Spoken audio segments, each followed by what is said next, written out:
presents championship drag racing from the National Hot Rod Association.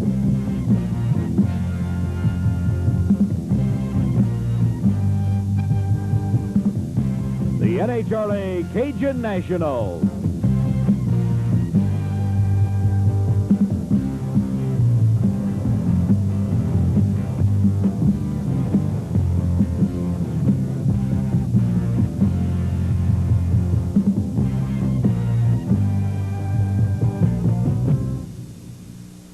Hello, everybody. I'm Dave McClellan. And I'm Steve Evans. We're here at State Capitol Dragway in Baton Rouge, Louisiana for the 6th annual Cajun Nationals. Pro stock qualifying action took place Friday and Saturday evenings, the qualifying format of the program. The number 1 qualifier was the number 2 car in the world, the Rear End Morrison Camaro from Texas, driven by Lee Shepard, this car right here. He was followed very closely by the reigning world champion, Bob Glidden, at 8.46 seconds with his Ford Fairmont. Bob Glidden has practically dominated pro stock racing throughout this season, and as the qualifying completed, the eliminations getting set to go in the first round, we get set in pro stock eliminator. Race number 1 in pro stock action saw Michigan's Andy Mannarino.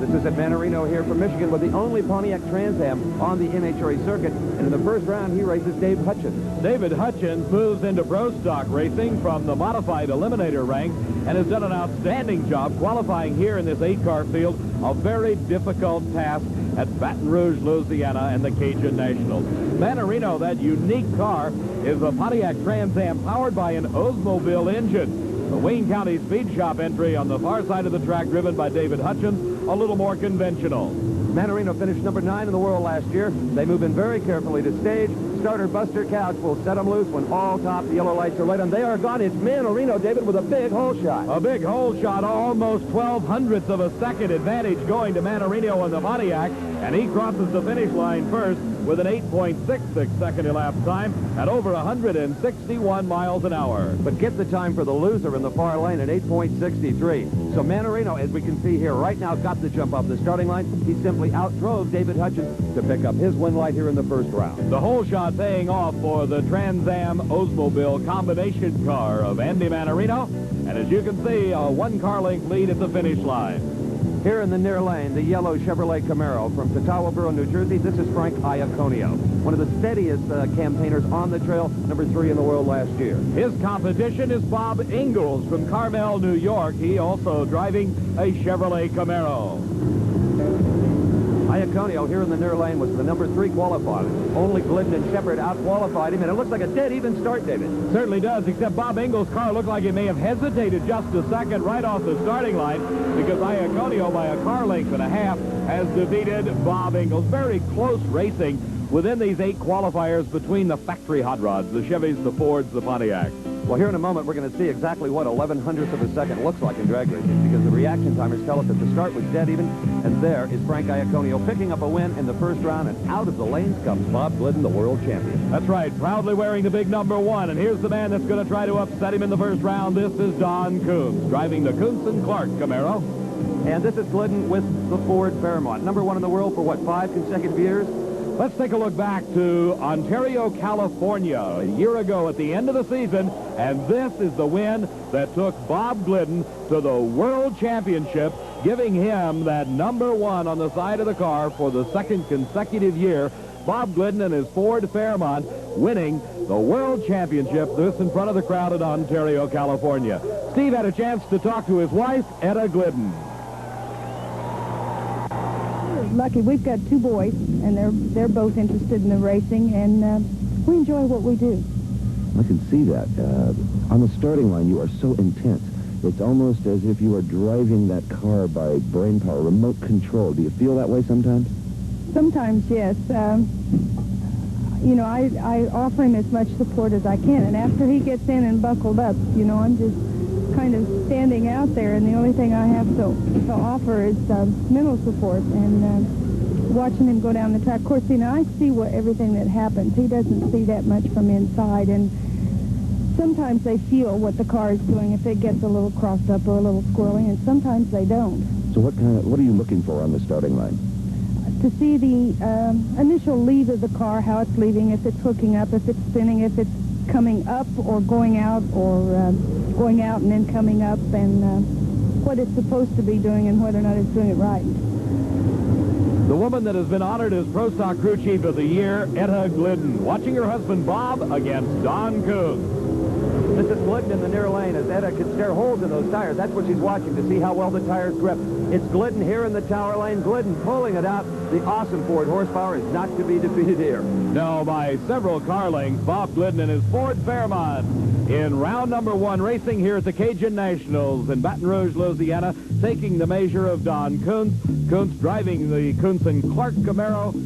Former modified racers have moved up into the Pro Stock categories. And the winning time, 8.46 at 160 miles an hour for Bob Glidden as he heads back to the pits to get ready for the semifinals. Here is the final race in round 1. And this is the man that's the number 1 qualifier, finished second in the world last year, Lee Shepard, driving the Rare and Morrison Camaro.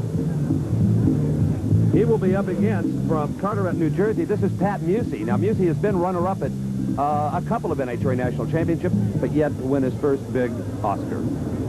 The car's basically very similar. Musi and Rare and Morrison's entry into the Pro Stock ranks, 2 Chevrolet Camaros, Chevrolet engines, 2 4-barrel carburetors, running on pumped gasoline, racing gasoline exactly, and very similar. Neither seems to want to stage No, a bit of a psychological war going on, and it was too early by Pat Musi. That's the red light.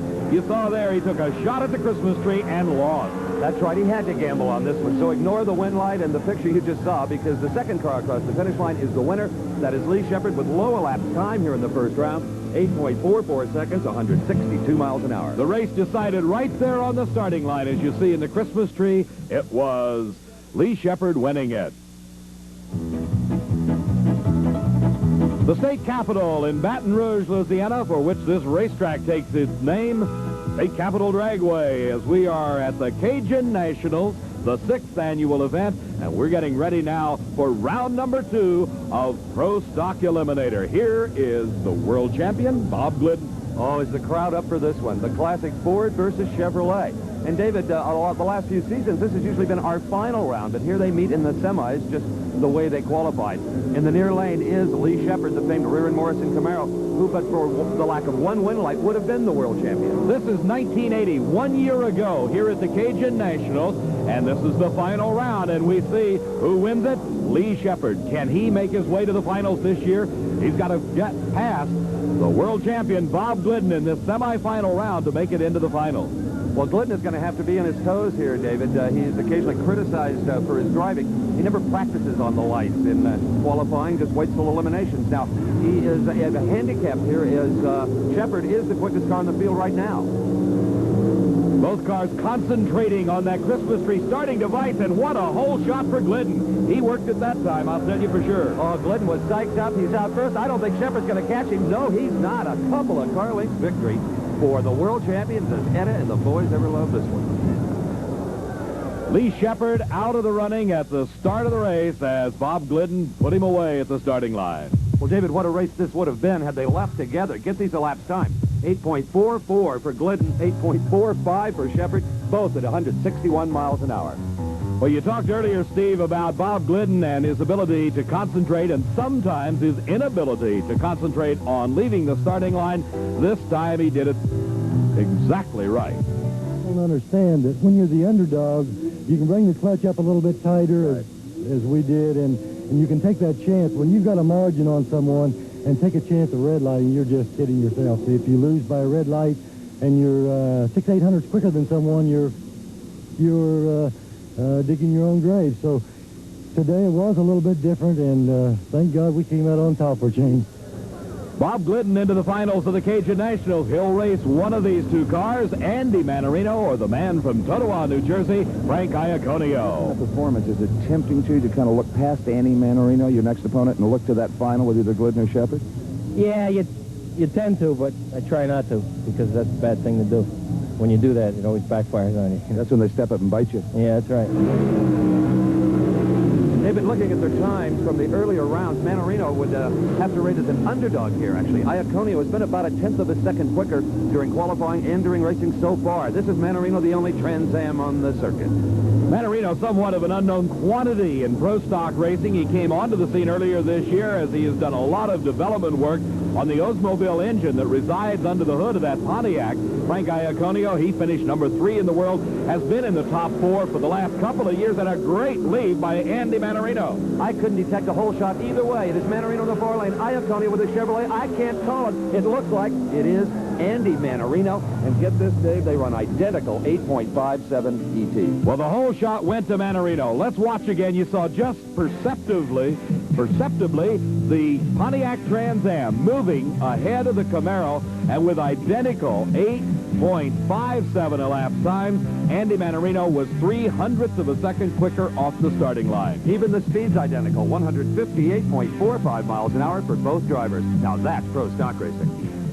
And this is Andy Mannarino in his first ever NHRA National Event Final, and he's a happy man. What a crowd on hand, Steve. Oh, you bet, David. Almost capacity. The weather couldn't be any better, and a little different snack bar fare down here. Jambalaya and red beans and that crawfish you love so much.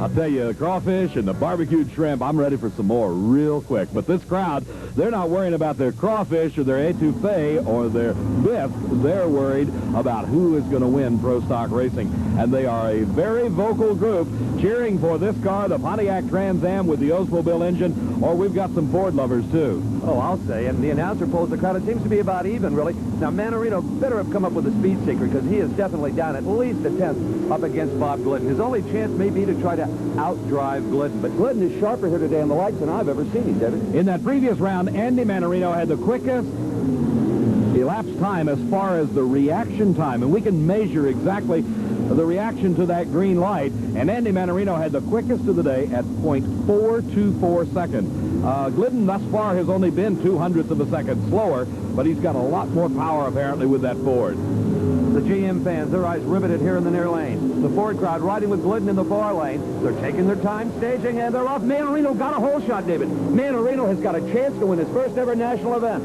That's right. By 0.05 of a second, Andy Mannarino out ahead of Bob Glidden, but the power of the Ford from behind, and it is Bob Glidden winning the Cajun Nationals by 0.05 of a second. I'll tell you, this one, if you computed it all the way out, would come down to just thousandths of a second difference.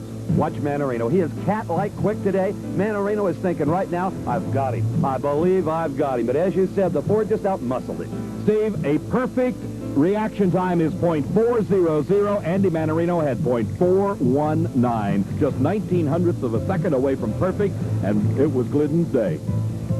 With Pro Stock completed, David, let's take a preview look at the action to come. The kings of the sport, Top Fuel Eliminator. These are 1,500-pound, 2,000-horsepower dragsters, and occasionally that explosive nitro fuel can wreak havoc with the motors. The car is utilizing the tubular chassis with a very light aluminum or magnesium body in some cases wrapped around them. Here's Gene Snow doing his burnout. Another of our qualifiers having his share of problems. This is Dwight Salisbury, and in qualifying, he also had some handling problems. Frank Bradley from California, one of the top qualifiers in the right-hand lane. Here is Salisbury all over the racetrack in the car from Riverside, California. Again, the racing very close in Top Fuel Eliminator throughout the season, as close as any of the other categories. Low qualifier here was the Carroll Brothers car out of Dallas, Texas, driven by David Pace at 5.80 seconds. Let's meet our first-round racers. This is U.S. National Champion Terry Kapp from Edmonton, Alberta, Canada. He will be up against, from New York, Tony Cirallo. Tony Cirallo is quite a story. He is a racer that travels the country, and his crew is his family. But the interesting thing is, Steve, they're girls. They practice with it. They really get a lot of joy out of doing it. They get a lot of satisfaction from it. And you're a single parent, so this is really all of your recreation. It sure is. I try to tie in what they do on the car to what they're doing at school, and they make it a whole family thing that way. You told me that when you come home from teaching auto mechanics in New York City that they have torn the motor completely apart. They've done that. My daughters can go into the trailer and pull it apart. It's like recreation. Instead of going in the yard to play on the high bars, they go in the trailer and play with the motor. As heavy as these parts are, that's even good exercise. How do you do it on a school teacher's salary? Oh, we try to come out here and run and make sure we win some prize money. I noticed on the seat, as you get into the car, lettered on the seat, it says money. Is that constantly on your mind? Sure is. Just don't make no mistakes. That's what it means to me. Money. Watch it, son. With an engine costing in the neighborhood of $20,000, money is always on Tony Cirallo's mind as he gets strapped in to meet Terry Kapp from Canada. Terry Kapp, certainly 1980, was the best year of his long Top Fuel career, winning the prestigious U.S. Nationals. He was runner-up just a few weeks ago at the Southern Nationals in Atlanta. This is Kapp. The burnout, conducted by all the cars in competition here, is designed to heat up those broad 16 to 18-inch wide tires, getting them as hot as possible and as clean as possible, trying to get rid of all the extraneous material that may have built up on the tread. And during the burnout, David, you can see the tire growth. These tires grow, what, 18 inches over their usual diameter? What fascinates everyone to watch is you can get into the burnouts, and particularly in slow motion, you can see the bead of the tire moving in on the rim, and you think, oh, it's going to come off. It will not. They've got inner liners inside the tires for safety reasons. They only run 4 to 6 pounds of air pressure, but inside of that is a tire within a tire that runs at 40 to 50 pounds of air pressure. Terry Cap in the near lane. Tony Sciarollo from New York in the right-hand lane. Sciarollo sound asleep. Terry Cap is going to... Oh, and the blower comes off of Sciarollo's car. And that's an expensive proposition, as bounding down the racetrack is several $1,000s worth of parts and pieces as Tony Sciarollo coasts through with his now topless motor. As we watch again, Sciarollo moves off the starting line second as Terry Cap right on time, but Tony Sciarollo about 2 weeks late leaving. And in addition to being late and losing the race right at the starting line, he has problems as we see a burst of flame and an explosion, and there goes the supercharger. Tony Sciarollo out of competition. He loses the race and several $1,000s worth of parts and pieces. Unfortunately, his first-round lose money won't cover that supercharger explosion, and he's got to be just devastated right now as he looks at his topless motor. Apparently an intake valve hanging up, allowing the fire out of the cylinder into the blower and exploding that raw nitro. As the flame moves back up through that cylinder head and goes up, Tony now looking down inside to see where is the leak coming from that you can see dripping out underneath the motor, so it may be far more severe than just the supercharger gone. I think Tony Sciarollo wishes he was on this peaceful riverboat just a few miles away, Dave, right now on the Mississippi. Well, down the Mississippi goes the riverboat. Tony Sciarollo, as we watch again from a different angle, we see in slow motion the car late off the starting line. There goes the puff of flame, and there goes the supercharger. In front of him is Terry Cap, and Cap notching an outstanding 6.09 here in the heat of the day at Baton Rouge, Louisiana. Steve had a chance to catch up to Tony after the explosion. That's an expensive blower explosion. How much you figure something like that is going to cost to repair? A whole bunch. Whole bunch. How does a guy on your budget recover from something like this? You just save a little harder and spend a little less elsewhere, or what? We figure it out. I don't know. We have to come up with it somehow. Are there any of these parts that can be saved that we're tumbling down the racetrack? Yeah, a lot of it's salvageable. You know, just it looks a lot worse than it really is. Well, one thing I can tell after having met you people here today is that you will definitely be back at the next big drag race. Nothing's going to keep you away. No, we'll be there. See ya. The Traveler, Tony Sciarollo, and our next pair getting set to go. This is Jeb Allen. He finished number 3 in the world last year, and quite a story about Jeb Allen, but his competition also a good story. You bet. Number 4 in the world last year from Oklahoma City. This is Marvin Graham, and here's a good look at the youngster from Bellflower, California. Well, he's not really a youngster anymore, about 26 or 27, but he won his first big race at the age of 18. The tender age of 18 back at Englishtown, New Jersey at the NHRA Summer Nationals. Jeb Allen winning the event there, and he has gone on to win several more NHRA championships. A lot of action going on, Steve. Back in the pit area is the Candies and Hughes car from Louisiana. Driver Richard Tharp working on the machine. They have found a problem, a frozen camshaft, I believe. They're trying to replace that camshaft and get it into the lanes before the end of the first round. This is Cindy Allen. She doesn't care about Tharp's problem. She's watching her husband here in the near lane. This is the first round of racing in Top Fuel Eliminator at the Cajun Nationals as we watch Marvin Graham backing up after his burnout. Jeb Allen, he's completed it in pre-stage, ready to go.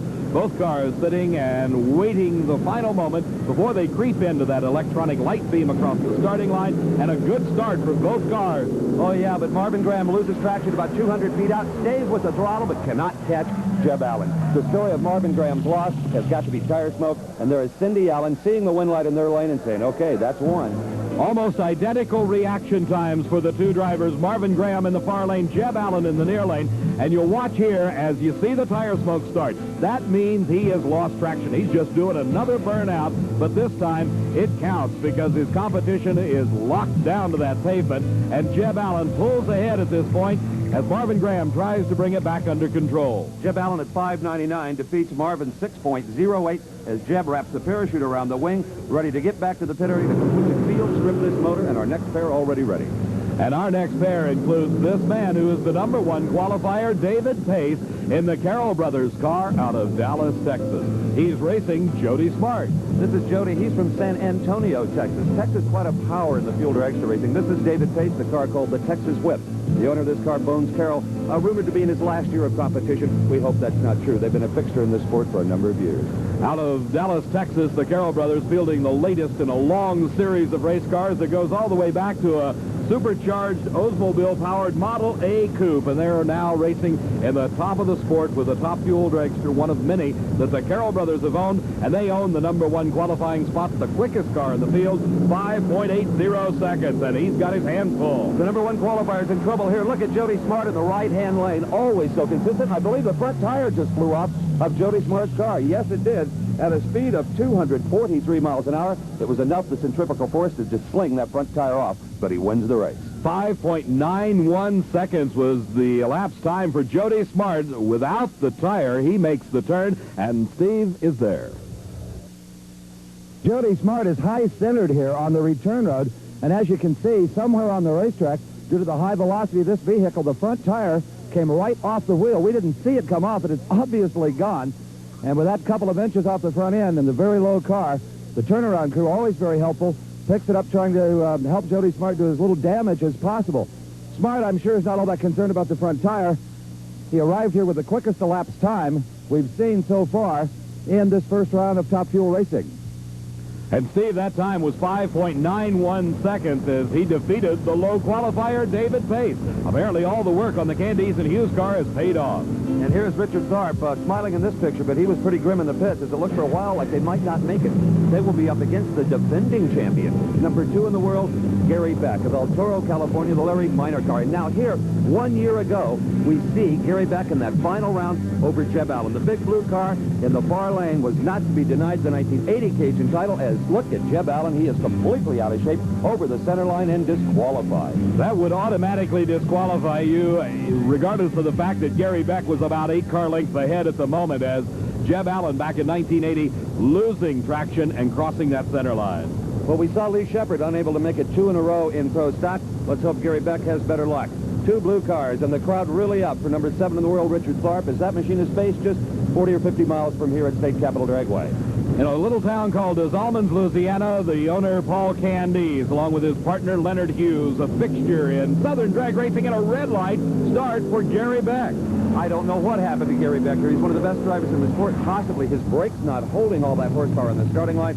Richard Tharp will be the winner in the first round here, and the Cajun fans love seeing Old Blue from the Bayou go into the semifinals. 6.01 seconds the elapsed time, so Tharp is definitely in the hunt, and I'm sure they'll check over that engine to see if it is in good shape after all the work getting it ready for the first round, as Richard Tharp will have to meet Jeb Allen in round #2 racing in the semifinals. Coasting to a stop is Gary Beck. Tharp out of the car, taking a deep breath of the rather warm and humid air that is here in Baton Rouge. This is the beautiful plaza, Dave, in the State Capitol building area, a pretty view of the Mississippi, and we're only minutes from this very scenic part of Louisiana.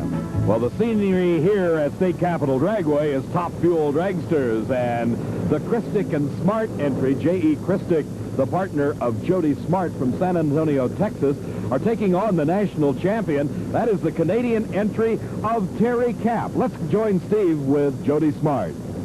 You know, all you drivers, you always tell me, oh, I just raced the light, I just raced the clock. You telling me going on that racetrack, you're not glancing over to see where that other car is?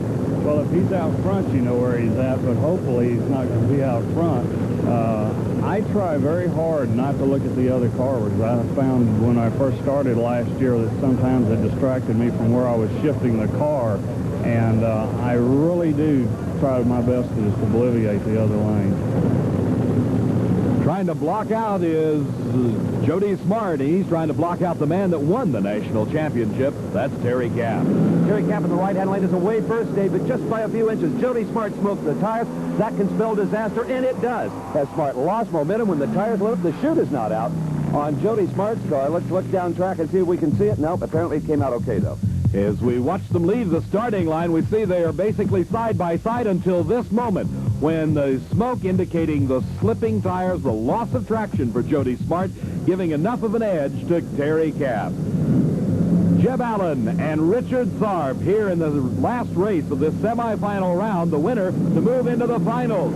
It is Jeb Allen out first against Richard Tharp, and he is extending that lead. And Jeb Allen wins handily over Richard Tharp, 6.02 seconds to a losing 6:27. So Cindy Allen, you have to remember this family races to eat. They're on tour all year long, and Cindy, a very important part of this team. Let's go back and join Steve as Jeb Allen takes a look at the A rerun. little power in it, and it's fun. The tires, I lifted and got back in it, and, you know, we just had the horsepower. He probably did the same thing. We pulled away from him on the top end. You know, 1 year ago today, it looked as if you were going to win this event. You had the favored lane, but you crossed the center line, almost tipped the car over. You're going to be a little more cautious of track conditions, changing conditions? We're a year older, and in sense and learning things, we're about 10 years older, I think, from the day we were here a year ago. All right, it'll be Terry Kapp and Jeb Allen, a weekend warrior, and Jeb who races for a living. That's how it sets up at the Cajun Nationals. So Jeb Allen is trying to avoid a repeat of the 1980 Cajun Nationals finals when he lost traction, lost control, and moved in behind the Gary Beck car. And losing there in 1980, he has a chance to redeem himself in the finals here at the Cajun Nationals. Now, Jeb is one of the quickest cars in the sport, David, earlier this year, running in the 560s down at the Gator Nationals in Gainesville, Florida. Now, Jeb had lane choice. He has taken the right-hand lane. Steve had a chance to go down in the pits and talk to the drivers about the strategy involved in this final round. Is there anything you do as a driver to psych yourself up to meet somebody like Jeb Allen, who you know is not apt to make a mistake on the starting line? No, I don't really let that bother me too much. It's not my living, so as a result, there's not a lot of pressure. And we still do it basically for the sport of it. And I like to drive safely. And when you're on, you're on. And lately, it's been better. We've been running more. And but I don't do anything to psych myself up. I just stage the car and go for it. Go for it. Down the track, you see what happens. But we're getting it there. A little more racing, a little more experience, like anything else. Mind you, I've been racing for several years, but not, as you say, like Jeb Allen. Terry Kapp's been in the final here lately. He's a tough competitor, you know. It'll be anybody's drag race when we go up there. We keep in our back of our head, we have to beat that, man. You know, you don't win until I see you down at the other end talking to me. We hope to see you down there, Steve, very shortly, talking with the winner, which will be one of these two men, Terry Kapp, the Canadian, the national champion, or Jeb Allen, the man that won his first national title at the age of 18. What a contrast between these two, David. Jeb Allen, who races for a living, it's the only job he's ever had since he was 18. Terry Kapp races just because he enjoys it. And at this moment, I don't think Terry Kapp is too pleased with anything because Jeb Allen has won the Cajun Nationals Top Fuel title. Jeb Allen with a time of 6.11 seconds, a smile on wife Cindy's face as she climbs into the truck to head down track to pick up her winning husband, the champion of the Cajun Nationals, Jeb Allen. And apparently, here in the near lane, Terry Kapp's issued from Canada. It launches rather hard. Jeb had a bit of a hole shot, but then apparently something going away in the drivetrain. A transmission, a coupler, something in that area that just disconnected the power from the rear wheels. And Jeb Allen goes on to pick up a lot of prize money that'll come in real handy. Is his wife, Cindy, expecting their second child here in just a couple of months? And with Terry Kapp nowhere in sight, Jeb Allen crossing the finish line first and winning this Cajun Nationals Championship, the 6th annual event from Baton Rouge, Louisiana. This is Dave McClellan saying for Steve Evans, so long for now.